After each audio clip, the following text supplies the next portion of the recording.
Hey everyone, my name is Phil Stamper, and today on The Hot Mess, it's time to party. That's right, we're celebrating entertainment news, battling it out to determine just who is a hot mess in entertainment. And two people who are not a hot mess are the stars of Worldwide Pants. It's the production company owned by David Letterman. David Letterman himself married this past Thursday. Congratulations to David Letterman. And Craig Ferguson, who debuted his comedy show, A Wee Bit of Revolution, on Comedy Central this past Sunday. It's amazing. It's awesome. DVDs hit stores today. You need to go buy it. Check it out. It's Craig Ferguson. You can't go wrong with A Wee Bit of Revolution. But that wasn't the only celebration on television this past week, as we had the series finale of Battlestar Gallactica on the Sci-Fi Channel. Not the Sci-Fi Channel. That happens this summer. So what happens for the rebranded Sci-Fi Channel in a post-Battlestar Gallactica network? Well, you get more Battlestar Gallactica, a season 3 of Eureka, a Warehouse 13, which is kind of like a crossover between like a librarian comedy and relic telling and X-Files darkness and cool, with Stargate Universe, which is apparently a standalone tale within the larger scope of the Stargate Universe, using all original actors that you've never seen before connected to the Stargate Universe. And you also have a dark, twisted imaging of Alice in Wonderland as an episode in an episodic format, kind of in the image of like a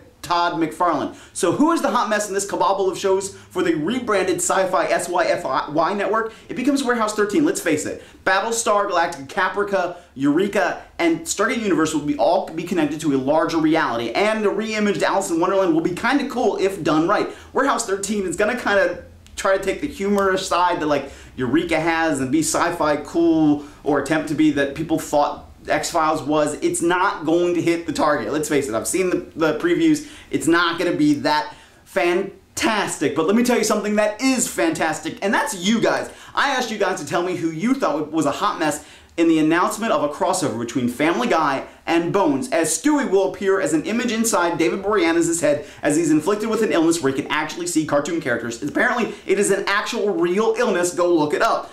So, who did you tell me that was a hot mess? Is it Fox for allowing this to happen? Is it the producer of Bones who was saying that Stewie can even sing if Seth MacFarlane signs off on it? Is it Seth MacFarlane for allowing it?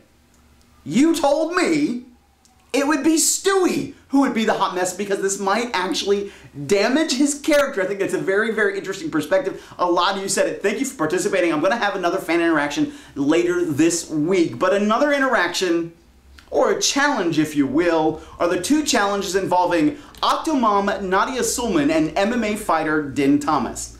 So what is going on in this one-on-one encounter? Well, Vivid Entertainment has offered OctoMom $1 million, free healthcare for a year, and a bus for her entire family if she appears on a reality show where all the nannies for her 14 children have to be porn stars, and that OctoMom herself has to appear semi-nude in a XXX flick. Meanwhile, MMA fighter Din Thomas challenged Chris Brown after a recent victory when he grabbed the microphone and said, "It's not cool to put your hands on a woman. So Rhianna, if you want someone to kick his ass, holler at me."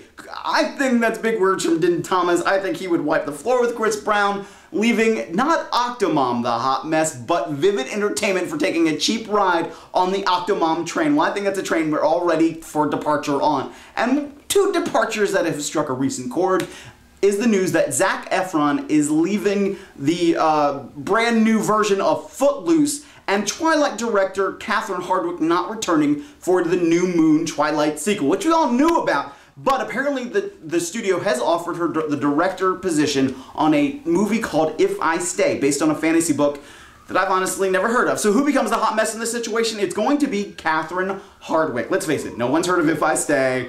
People want her back for New Moon. It's not going to happen.